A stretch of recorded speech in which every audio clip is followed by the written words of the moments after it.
Guys, nagplasta na naman sa ng sandwich lang. Nilagay ko ng litos, nilagay ko ng cheese, saka kamatis. Ito kamatis.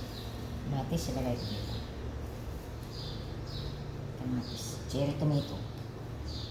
So guys, lagyan ko na ng lemon slice. Ito. Ito. Ito. Ito.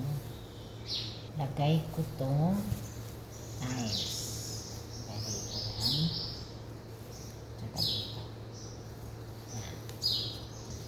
Rosemary. Lagay ko yan dito. Lagay ko dito. Okay. Tingnan nyo guys.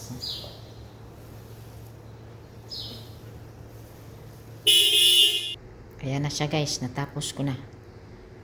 Ito natapos ko na yung sandwich paggawa. Ayan. Dekorasyonan ko na yan.